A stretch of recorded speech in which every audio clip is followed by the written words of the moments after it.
Good morning, everyone, and welcome to today's Business Support Series webinar. Thank you all for joining us. I'm Cindy Mann, Member and Business Development Specialist here at the Chamber and your host for today's session. We're really looking forward to hearing from our speaker today on a topic that affects all of us, workplace wellness. In a pandemic where so many of our regular routines are being upended, it can be easy to forgo our work-life balance. Employees and employers alike are feeling the added stress of the unknowns that we're all facing. Right now, it's all the more important to keep an eye on our corporate culture and encourage the safety and wellness of all our employees. Thank you to everyone who submitted questions for presenter. Oh, my apologies. I thought I was in the wrong position, but I wasn't. So I was going to say thank you to everyone who submitted your questions to the presenter. When we get to our Q&A session, feel free to type any other questions into the chat box. So our presenter today is Anne-Marie Flynn, President and Founder of the Champion Foundational Change Agency. Anne-Marie specializes in human and organizational performance. Welcome, Anne-Marie, and thank you for joining us. Over to you. Great. Thank you so much, Cindy, and thank you, Kayla, and thank you everybody that has been is interested in this talk. I'm so happy to be able to share some of this information with you. And it's interesting, stress and wellness is a really important topic for me, and I was feeling it a lot when I was actually getting ready for this talk. And I went back and forth for at least 2 weeks trying to figure out what content to put in this talk. And it wasn't because I didn't have enough content, but it's because I had so much material that I was having a hard time whittling everything down, and I didn't really want to miss anything. And I find these topics around wellness, well-being, and leadership so extremely important, especially now. So I hope that with the information that I do have here, that you're going to find it useful and informative. And my hope is that even if you're able to take one nugget of this information away with you, that it has an impact on your world and the people in your world. So before I go any further, as Cindy has mentioned, I am Anne-Marie Flynn. A lot of people just call me AMF. It's a lot easier. And I am the president and founder of Champion Change Agency. And for as long as I can remember, I have been absolutely fascinated and passionate about human performance and mindset. And I started this business with a mission to bring out the best in organizational, team, and human performance by creating mental, physical, and emotional resilience where you work, where you live, and where you play. And this agency, we do this by using leading edge tools around human performance and mindset, so we can help you and your business optimize energy and improve well-being. And in my business, we support the whole health and well-being of our clients. So that means nurturing all the things that make you a complete human, which in turn creates a healthier and happier and higher performing organization. So just wanted to say that this is my typical introduction, but in order for me to be truly authentic in this talk, I also want to share with you the other dimensions of me as well. So it may help you to understand why I'm so passionate about today's talk.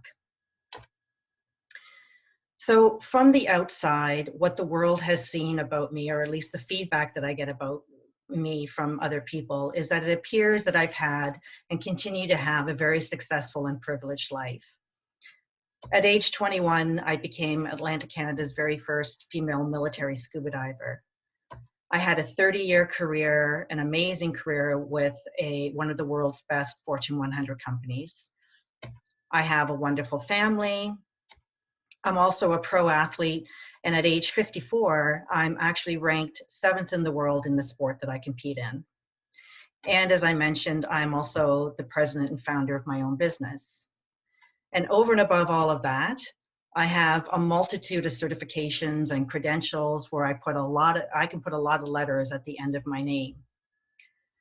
So if I'm on the outside looking in and looking at a person like this, if I was to see someone like this, my first impression would be, wow, this person really has their you-know-what together. Well, that is what the world sees, but that's only one dimension of me. For years and years, I made up the story that there was something wrong with me, and only me. This is me, I think, when I was 6 or 7 years old. And if you take a look on that little girl's face, you can see fear and a lot of trepidation. I had a lot of hidden wounds where up until recently, I felt that I was the only one that had these experiences. And many of them were undiagnosed just up until about maybe 5 years ago or so. And when there are hidden wounds, and what psychologists also call the silent scream, no one else sees it, no one else hears it, and no one else feels it. But the person that's having these experiences sure does. And they're not going to talk about it because if they're anybody like me, chances are they feel like they're the only ones that are going through it. And because there is that internal belief that everyone else is fine and I'm the only one in the world who might be feeling unworthy or unlovable, there's no damn way that I'm going to talk about it. And there's so many people out there that are also feeling the same way. But what I want to do is that I want to now say that was then, but up until now, this is an area of a topic around wellness and well-being that we need to start talking more about. So many of you may have witnessed people who have checked out or shut down, or who have raged when a relatively harmless or minor suggestion was made, or who panicked, disappeared, became distressed, got paralyzed, or turned to unhelpful behaviors to cope with their internal dialogue. And many of you may not even know why. Or maybe that person might even be you. And like me, would have hidden those wounds and had those internal silent screams.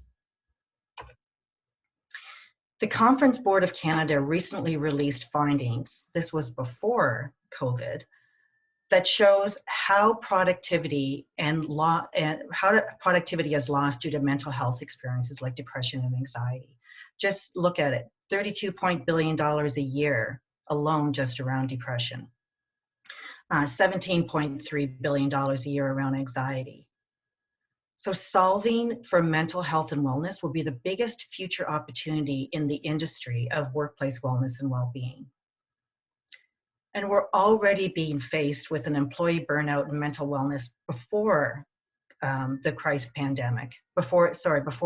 pandemic. And now employees are radically more overwhelmed, financially, fearing for their safety. And with people thrust into working from home, there's becoming those blurred lines between family and their jobs, with a fast dissolving boundary between work life and life. And in times of crisis and incredible change, trauma of all kinds can negatively affect workplace performance and engagement. So think about things just like racism, financial insecurity, a global pandemic to put on top of all of that, work-life integration, just to name a few of the triggers that can bring stress, anxiety, and the overall inability to cope. So it's no wonder that many of us are having a hard time managing our level of engagement and mental, physical, and emotional health at work, home, and life in general. Here's what I find really ironic. The Global Wellness Institute just released a study in October of 2019 that shows a booming physical activity economy. In fact, North America is ranked #1 with purchasing more physical activity equipment. And expenditures on participation in recreational physical activities and supporting products and services, the North American consumer spends roughly about $1,350 per person per year. Canada is actually ranked as a country in ranked #9 in the global boom in this industry. So what I find ironic and what's interesting is that there has been like all these lunch and learns and in and out workshops in companies, kind of like the 12-week diet programs on how to lose weight. And guess what? They're just not working. What we are realizing, even with this boom, is that people are becoming more stressed, people are becoming more obese, and people are struggling more at home and are moving and going more towards substance abuse.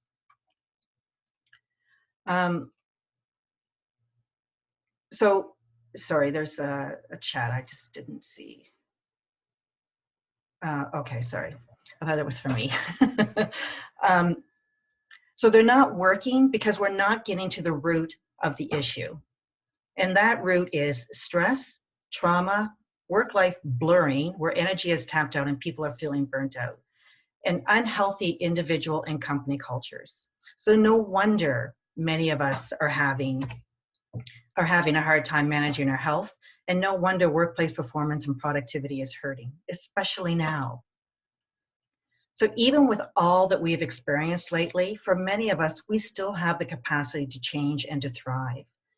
And to that end, this talk aims to help by providing insights and awareness that you as a leader in your organization can become more educated on, so that you can become more educated on, so you can bring compassion to those in your workplace and to yourself who may be struggling with wellness and well-being. So let's just get right to it.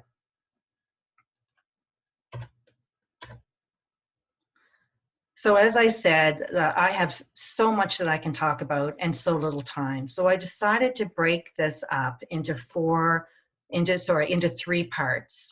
So we're going to first talk about trauma and stress and what's similar and what's different about trauma and stress. The other thing we're going to talk about is corporate champion and how to optimize energy and engagement for a resilient team. And the third part is we're going to talk about corporate culture or a champion culture. And that is about creating psychological safety and trust in the workplace. While these parts might look a little different, the bottom line is that there's a common thread here, is that wellness and well-being is absolutely paramount in the performance, productivity, and prosperity of you as an individual and your people in your business. So the first thing that we're going to talk about is trauma and stress. So have you ever been so upset or stressed that you feel like you're losing your mind? If there is ever a part of the economy that has undergone major change, stress, and instability, it's small businesses and the service industry. So I can only imagine that this has brought up a lot of discomfort and maybe even fear and anxiety where you work and where you live.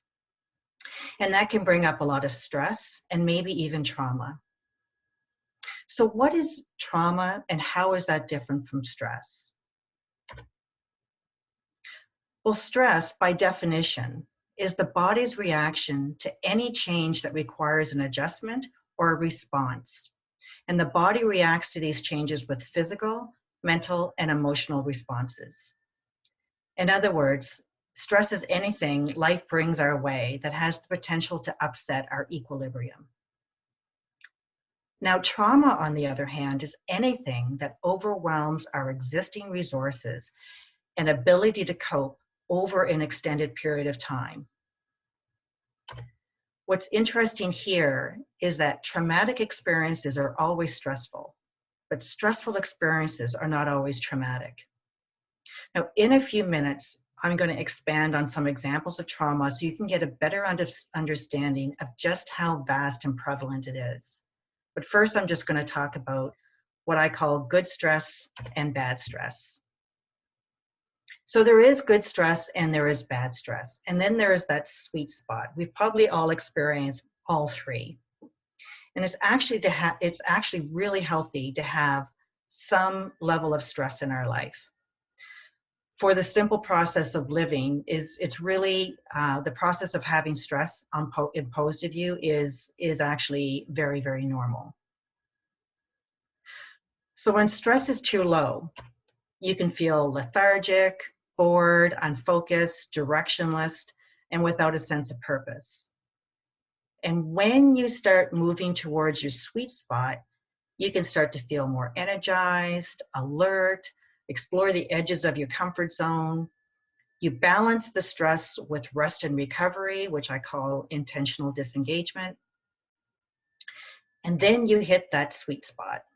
And there is typically a growing phase where you learn, where you grow, and you get stronger physically, you get stronger mentally, emotionally, and also spiritually. And this is kind of like the Goldilocks spot. So it's not too little stress and it's not too much stress, it's just right. So you've probably all have experienced that.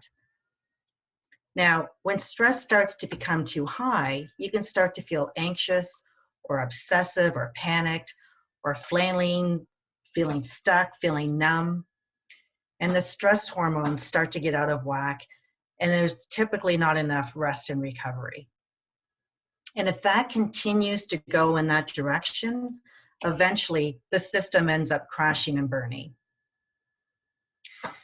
Now, in recent years, there was psychologists had coined a phrase called adverse life experience. And that has entered the discussions around both trauma and stress. And it's a term that helps us to distinguish between the ordinary stressors in life from the stressors that can become traumatic for some people. And if there is a prolonged adverse life experience, this can lead to trauma, which I will talk about in a few minutes. So I give a lot of workshops on stress reduction, which has become extremely popular these days, go figure. And in this, I get into more detail on stress and how it affects our physical health. And I think like chronic inflammation, shortness of breath, and hormonal issues. And also emotional health and how it affects our healthy habits, or how it has an impact on habits that are on habits like binge eating, smoking, lack of sleep. And we talk about how to notice and name the stressors without judgment.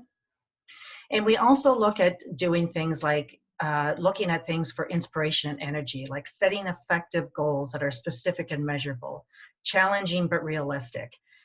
And we break those down into little bite-sized portions, and we focus on outcomes versus problems. And then we start with one small little action every day to help sort of enable and empower the person to feel like they are moving forward.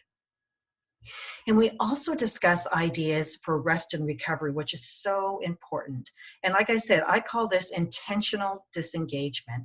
It could be something as simple like taking a 5-minute walk, getting out into nature, or even snuggling with a loved one or a pet. We also talk a lot about nutritional and movement ideas, and the importance of sleep and how to reduce the busy mind at night. And over and above all of that, I also talk about authentic leadership and what I call perfect imperfection. Your people want to see that the leaders are authentic and are multidimensional. And in other words, they want to see your perfect imperfections as well. And studies have shown that when leadership shows up in all of their perfect imperfections, there is an increase in the know, the like, and the trust factor in the workplace, which increases psychological safety. Okay, so that's in a nutshell, stress. So now let's talk a little bit more about trauma, because I believe this topic is not talked about enough. So how is trauma different from stress? Well, when we experience stress of any type, the body enters an alarm phase.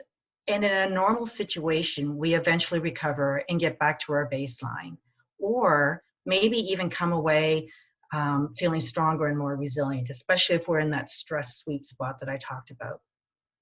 So some stress in life is good. For example, some people perform better at school or at work when they're given a bit of stress, such as a rapidly approaching deadline, or if they're getting ready for, I don't know, like a Chamber of Commerce talk. But with trauma, what we experience is that we experience the stressor so intensely that we're unable to go through the steps that we need to recover. And some of us end up worse off than where we started. So the bottom line is that stress is not always harmful, while trauma nearly always is. So trauma is probably way more prevalent than data indicates. But here's what we do know. About 60% of men and at least 50% of women experience at least one significant trauma in their life. Now, women are more likely to experience trauma around sexual assault and child abuse, while men are more likely to experience physical assault, combat, accidents, and disasters. And there are several types of trauma with varying degrees of severity, but they all affect our health, well-being, and our ability to care for ourselves and for others. So most people will associate the word trauma with events like, as I mentioned, sexual assault, living or serving in a war zone, physical violence, or being in a major crash, like a car crash. And psychologists refer to that as what they call big T trauma. Because the experiences are extremely damaging and objectively terrible, usually people know that they've experienced this type of trauma. Now, what I want to talk about, though, is that at other times, traumatic events may seem like no big deal, objectively, but they still have a strong and lasting impression. And those are what psychologists coin as small t trauma. Now, small t trauma refers to the more prevalent indignities, insecurities, injuries, and what I call the paper cuts of life. It might be something like a deeply unfair or angering that happens over and over, like systemic racism, homophobia, or for kids in this generation, cyberbullying. So small t trauma can have lasting effects too. Many people experience it without even recognizing it as trauma. People from marginalized groups are actually more likely to experience this type of trauma. And we can also experience trauma as a group, and that's called collective trauma. And collective trauma is a psychological effect that destabilizes the foundation of society as a group. So for example, obviously a global pandemic is creating collective stress worldwide. And this type of trauma can last for generations in our collective memories. And the meaning we find in these memories often goes to shape our society. And to build on that, there's also what we call intergenerational trauma. This can be passed down through families in many ways, like a global pandemic, for instance. And there's research that's been done on descendants of the Holocaust survivors, which showed changes to genes in both parents and children. So as you can see, that this can actually be passed down from generation to generation when there's a large amount of trauma. So many of us know the term PTSD. By definition, PTSD is an anxiety disorder that develops in reaction to physical injury or severe mental or emotional distress. And as you saw, there are countless ways in which you can get traumatized.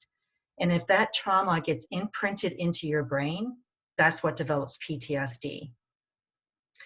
Now that's the definition. I want to change the language around what has been coined a disorder. Because PTSD, from a neurological standpoint, is not a disorder.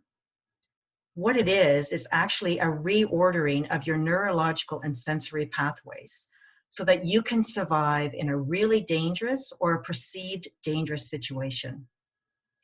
And it's in this reordering of the brain pathways that causes the person to think and act differently. So for individuals with unhealed emotional traumas, what might seem like a mildly ordinary stress of everyday life may bring out an avalanche of emotions and functional impairment because their coping resources are already maxed out, dealing with the invisible emotional wounds and trauma. And as I mentioned, those silent screams. So trauma is like being imprinted with a memory. So for example, if someone was to see this picture of a sailboat, most people would see it, something like it's a sailboat on a nice sunny day and it feels calming. Someone that may have experienced trauma might see this sailboat heading towards the rocks with precarious waves around it. And it's triggering them and they're starting to feel anxious because they may have had a near-death experience in the water or knew someone who drowned. So what's interesting is how two people can see the exact same situation and based on their past experiences and mindset may have two very different emotional reactions. So as you can see, trauma is way more complex than we may have thought. And this is why I believe that it's so very important to bring this awareness and education into the workplace. Many of you have gone through stress management workshops, yet are finding that when you're going back to a trigger-induced environment, you're still feeling that fight, that flight, or that fear, or that freeze response. What I believe is that the discussion needs to be expanded to include the topic of trauma as well. And bringing that into your workplace is really, really important. And I've done that in a few workplaces so far. And because people are often confused about what's happening to them, they often feel really relieved when someone comes in to break the ice on this topic. And it's incredible to see light bulb moments for the audience members when they're felt seen and they're felt heard. So it's well worth the investment of the organization's time to help explain the physiology of trauma, the health struggles, and to simply know that people within the organizations, they're not alone. When we experience sustained level of stress or feelings of trauma, we simply are just trying to focus on our basic needs. We go back into survival mode, and survival mode is going to be the most paramount. Most paramount. So many of you have probably seen the Maslow's hierarchy of needs. Maslow realized that people need to deal with their survival needs before they move on to any higher level needs. So if a person is experiencing a sustained level of stress, anxiety, or trauma, and the world feels unsafe, like in a global pandemic, they're likely not to be concerned about learning new skills to qualify them for a future job. So people whose lowest level needs have not been met may make job decisions strictly based on compensation, safety, or stability concerns. And what's interesting is that many companies' mission statements, reward systems, and values have focused on the higher level needs, which is great without a global pandemic. However, if there are triggers in the work environment or in the world like COVID, it's also really important to focus on the physiological and psychological safety as well. And once those needs have been met and satisfied, then the higher level needs can be embraced to create a more well-rounded and higher performing workplace. So the psychosocial component to wellness is really paramount when looking at a healthy and well organization. So this is why, like I said, it's really important to be talking about mental health and well-being in organizations. So how do we as leaders create a compassionate and well-being workplace? Well, a lot of stress and trauma comes from the workplace, and especially now, there is a blurring of lines between work life and home life. So what are the ways to support your organization to help your people feel more energized? If you already have a wellness program already in your company, that's fantastic. Let's look at ways of how we can build on that and bring a sustained culture around physical, mental, and emotional well-being, not just wellness. And if you don't have wellness on your radar or feel that you're too small of a business to think about it, let me challenge you by asking, how's that working for you? What you and your organization can do to help with well-being, what can you and your organization do to help with well-being so you can create a more productive and higher performing organization? Well, one of them is to become a corporate champion. So this is the signature program that I work with a lot of organizations on, and I've worked with a Fortune 100 company on as well. And what this is that organizations, teams, and individuals learn about evolving the corporate culture and themselves around physical, mental, emotional, and spiritual well-being. So like champion athletes, corporate champion is about creating new practices within the culture of the organization to optimize energy capacity, resilience, and engagement, even in the most stressful of times. And this training solution helps people transform the way they approach energy management to achieve higher sustaining performance. So we integrate sciences of performance psychology, exercise physiology, and nutrition to help individuals effectively manage their energy across 4 interconnected dimensions. The first dimension is championing your body. So physical energy is the physical energy is the fundamental source of fuel for your life. So when you eat right, you exercise, and you get enough rest, the other energies get a much needed boost. And there's also champion your emotional well-being. So emotional energy is the connection you feel to things, issues, and people. So you get to learn how to harness positive feelings in any situation to achieve peak performance. And like any great athlete and any great team, it's all about how do you champion your mindset. So mental energy is the focus you bring to everyday life. And when you foster a champion mindset, you summon all the other energies in the cause of your goal. And then also, last but not least, is champion your purpose or your inner spirit. So that comes down to your values, your beliefs, and your purpose in life. And that is the source of energy that creates your authentic self. And when you maximize the force of the inspired spirit, your organization can accomplish extraordinary things. So kind of like the hierarchy of needs that I talked about, this pyramid shows the interconnectedness of those 4 dimensions of energy. So physical energy provides the foundation and supplies the raw energy needed for the other functions to perform properly. And the spiritual energy brings all those other energies into alignment and defines the mission and the purpose and directs all changes. And in this way, all of them are interconnected and interdependent. So think about this like 4 legs of a chair. If one is unstable or weaker than the others, then you feel off balance and you may even fall. So all 4 of these energies need to be strong to create a prosperous and thriving life. So when we work with organizations, what we do is that we start with sending out all the participants a confidential survey to gauge where they already are on the spectrum of each of those energies. And then we do a deep dive into all 4 energies to discover where are you thriving and where is your energy drained and can be enhanced. So I'm not going to tell you whose this is, whose survey this is, but this is a sample survey, and it provides a snapshot of the current energy management of this particular individual. So to bring awareness around where they're rocking it and where there's additional help, where additional help is also needed. And then from there, we take a really holistic and deep health approach to help individuals become physically energized, mentally focused, and fully engaged where they work, where they live, and where they play. And we know that in today's environment, those lines of work, life, and play are becoming more and more blurred, with more people working from home.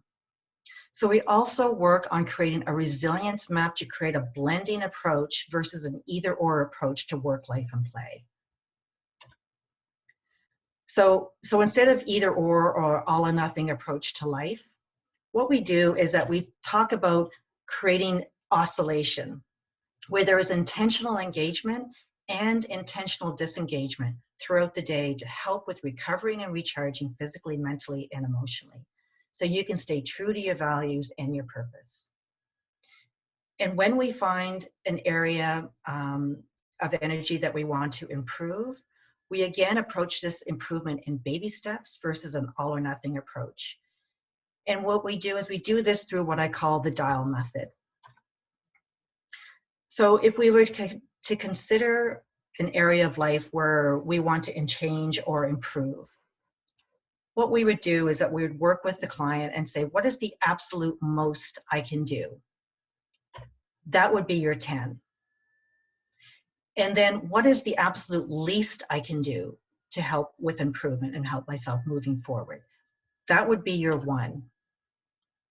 And we use 1 and 10 to fill in the other points on that dial.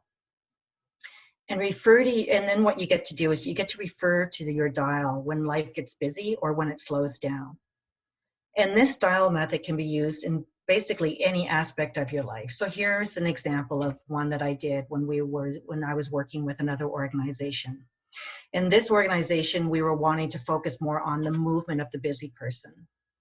So think of movement, and I don't like to call it exercise, I like to call it movement. So you think about this from a dial of 1 to 10. So what would movement look like if you were at a 10? And what would movement look like if you were at a 1? Now, it's easy to discount some of the lower channels here on the dial, especially when you've done way more in the past. But what I want to remember, and I always emphasize with people, is that we're not in a normal situation here. So please go easy on yourself and know that something is still always better than nothing. So there's so much more I could talk about around Corporate Champion program, but that's just a taste of how we enhance the mind, the body, and the spirit of humans in your organization. And the results on you and your business when you do bring this type of model into your organization is that it helps with engagement, work-life blending, health and well-being, performance and productivity, and talent retention. So that's a little bit about Corporate Champion. And as I mentioned, this is all great. Remember what I talked about with the hierarchy of needs? Well, Corporate Champion puts a lot of focus on the physiological or the base needs of an individual or an organization. In order to get to the next level and in order to ensure psychological safety is in place, we also need to take a look at that component as well, because those two are, like I said, the strongest base of this whole pyramid. So what we do is that we talk a lot about creating trust within your organization. And this is when we get into we create a champion culture. So the number one attribute to a well-run organization is trust and respect. So in the Champion Culture program, we help organizations optimize the foundation of trust. We work from shifting from problem mindset to creator mindset, or victim mindset to creator mindset. We pivot the role of rescuer to an empowered leader. We reduce the blame game and rise to a powerful cheerleader. We eliminate unhealthy culture and build productive and higher performing cultures. We understand the coping skills and build resilience to the impact of intense stress. And we also talk about the 13 psychological factors that impact mental health at work and the 4 stages of psychological safety.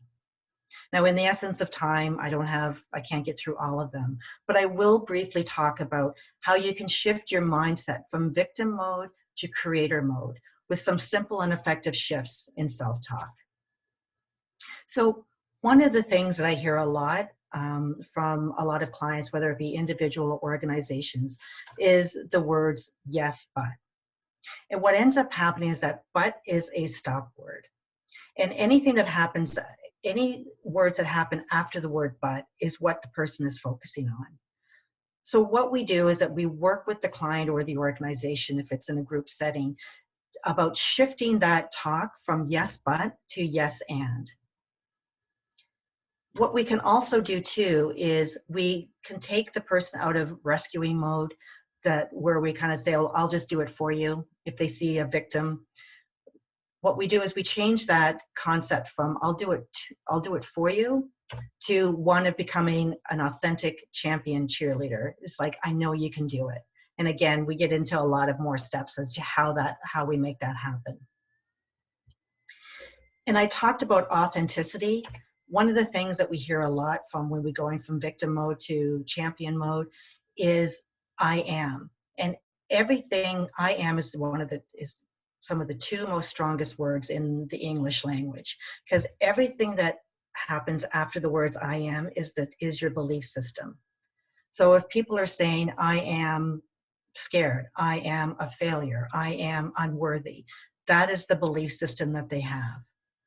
So what we do is that instead of eliminating that belief system, or in terms of eliminating it altogether, we help the person understand that this is simply a defense mechanism, and there's something underlying that's allowing them to protect themselves against a perceived fear. So what we do is we talk about, okay, so maybe you are, and you are so much more. So we help them see all the dimensions that they are. So they can see not only their weaknesses, but they can also see their strengths. And as I mentioned, a lot of people will say, that was such a failure. Well, instead of saying that there was a fail, they can say, what's here to learn? They can get more curious. They can get out of judgment mode and get into curiosity mode. So that's some of the things that we do, from how we shift mindset from victim to creator, or from victim to champion. So there's no getting around it. This is a lot of heavy stuff. And you may yourself be experiencing stress and be dealing with very similar issues as your employees are. And a lot of people in all levels of the organizations are still choosing not to talk about what they're going through due to the stigma around mental health. But it's been proven that when leaders talk about their adversities, it gives the whole organization permission to talk about their adversities. Difficult subject matter can be really draining, so just make sure that you also charge your own battery. And the corporate champion is a great way to bring a lot of energy management to yourself and to your organization. So what's really important here is to make sure you put your oxygen mask on first, because your health is just as important. So in closing, there's a lot of information that I talked about, and there's a lot more that I could get into, but of course, in the essence of time, that just kind of gives you a taste of some of the programs and some of the ways that we can create a more resilient and authentic culture within your organization. So these are just some of the talks that I've touched on: stress reduction, becoming a trauma-informed employer, corporate champion, and corporate culture. And there's so much more that we can also talk about. Now, what I want to do is that if anyone is interested, I'd be really happy to give this to you. I'm giving away a Goals to Action adventure book. I don't like to call it a workbook. It's an adventure booklet for anyone that is interested. And in this, you can work on creating your own goal setting. And you'll get a step-by-step help on taking on little actions to achieve a specific goal. So if anyone is interested, please email me. My email is showing on the screen here. So yeah, email me and I'd be really happy to send this to you. And if anyone is interested in any of these talks that I've talked about, I'm offering $100 off for anybody in the chamber right now on any of my full day workshops. So anyone that is interested in having it, and they can all be done virtually, by the way. If anybody is interested, please make sure you email me. This is a limited time offer. So please make sure that you email me, and I'd be really happy to give you a discount, especially with these trying times. I know that money's tight. So if I can help in any way, I'd be more than happy to. So I just want to say thank you so much for your time. I do have time for answering any questions. So if anybody has any, I'd be happy to help you out.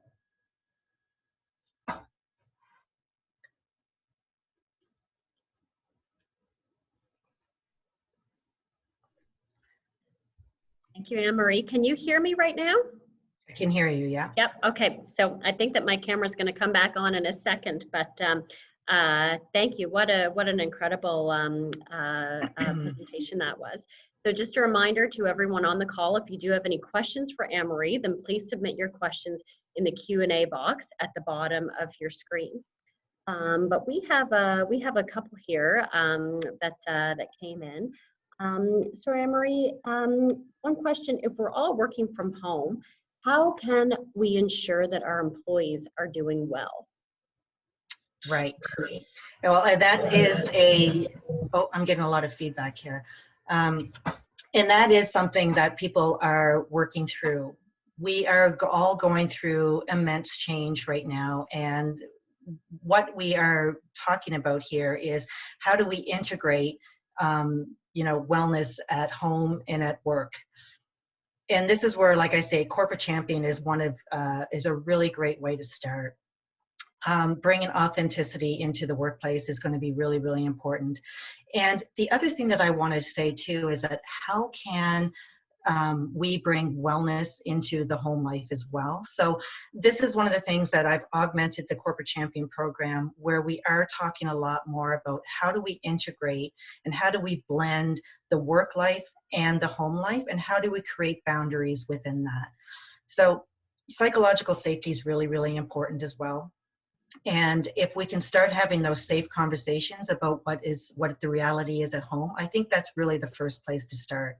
So having those crucial conversations and authentic conversations with your employees is going to be really paramount. Absolutely. Yeah. On that note, many of our employees' roles have changed quite a bit since the pandemic, and shifting and really pivoting in different ways. So how can we show them that we still value them? Yeah, I'd love to say that this is like a cookie cutter answer, and I'm going to tell you that it's not. So it really does depend on the organization, on the personalities within that organization. But what I really want to say is what's really important here, and I actually took one of these slides out, is how to have that, again, that psychological safety where people feel like they're being seen and people are feeling like they're being heard. And that really comes down to authentic and really authentic listening. And so we talk a lot about listening skills and how the person, how we can create the type of conversation so the person is feeling seen and heard. And I think that's going to be the real key here to help people understand that, they're not alone in this and we're all going through this together. Okay. So what if my stress level is negatively affecting my employees, but I can't hide it? What should I do? You don't. And that's where it comes down to authenticity again. I keep saying that word, but I think it's so, so, so imperative. What people want is that they want authenticity. And when there is authenticity, there's more trust. So the more that you can bring that know, like, trust factor into the workplace, the more that you're going to be able to receive a lot more resilience with your organization. The other thing too is let people know that you're going through stress, and also let them know what you are doing about it. So that might mean coming to someone like myself that can help you with coping with stress, or going to see a therapist to help with prolonged dealings of stress, and let your organization know that this is what you're doing and what you're going through. What's so important is not to hide it. Yeah, I can see that. So with that, what's the best way to support an employee who's dealing with trauma or grief? Right. Listen, listen, listen. Yeah. Let them know that you are there for them. Have supportive conversations with them. And again, like I said, there was this, I should have kept the slide in now that I'm thinking about these questions, but there was some examples of how to have these crucial conversations and how to have strong listening skills for those individuals. Right, yeah. So where can we start with changing our corporate culture to be more empathetic and supportive of employees who are dealing with stress? Well, again, I think Corporate Champion, I keep going back to, is a really good starting point. And one thing that's really great about the Corporate Champion program, is that it does work on creating cultural changes and cultural wellness and well-being within the organization. So it's not really like just a one and done type of program. So I think that it's really, the other thing too is that everything is going to be different. I always say that I have a small business and I work with my clients one-on-one, that there's no cookie cutter program for this, that everybody has specific needs. But what's really important is that we really understand what the underlying issues are, so we can make sure that we have customized programs to help you individually work on creating that healthy and well culture within your organization. So it really is going to be dependent on who is the person that's having the question, what are your unique issues, and what's the unique value that we can bring to your organization to bring that thriving culture. Right. Absolutely. Yeah. And I just have one more, and just a reminder for everyone, if you have any questions, then please type them in the Q&A box below there. What can you do, or what can employers do to mitigate a disagreement between employees that may be caused from stress? That would be what I would call the dreaded drama triangle. And that's when there's, of course, a lot of stress will bring up a lot of drama, and change really brings up a lot of drama as well. So this is another program that I love to talk about, and it's called 3 Vital Questions, that talks about the dreaded drama triangle and how we can get out of the dreaded drama triangle in terms of being the victim, the rescuer, or the persecutor, and how you can shift that and empower the people within your organizations to one of being a creator, and a challenger in a positive way, or a cheerleader, and also how do you coach through that. So it really comes down to what's the conversation that's currently happening within the organization, and how do you shift that conversation to one of empowerment. Dreaded drama triangle. I like that term. Dreaded DDT. DDT. Yes. Yes. Yeah. Yeah. It's alive and well. It's alive and well. It sums things up pretty Yeah. good. Yeah. So Amory, we're sadly out of time. I think we're probably going to wrap up at this moment here. So thank you to everyone for attending today's webinar, and I hope you're able to absorb Amory's advice on the importance of workplace wellness. And I know that we can build a stronger business community together. Our employees and employers need our support, and we are stronger together. So we have a few more Meet Your Candidates webinars coming up tomorrow, presented by the Nova Scotia Association of Realtors. District number 4, which is Cole Harbour Westfall, is tomorrow afternoon. And our last one tomorrow at 2:30 has 3 districts. So that's District 1, Waverley, Fall River, Musquodoboit Valley. District 2, Preston, Chesuncook, Eastern Shore area. And District 8, the Halifax Peninsula North. So if you haven't seen your district yet, and you're included in those, then please do sign up for our Meet Your Candidates webinar. So tell your friends and colleagues, and ask questions that matter most to you. So as a reminder, this webinar was recorded and will be available to everyone shortly on YouTube. And thank you so much, and thank you, Anne-Marie, and have a great day, everyone.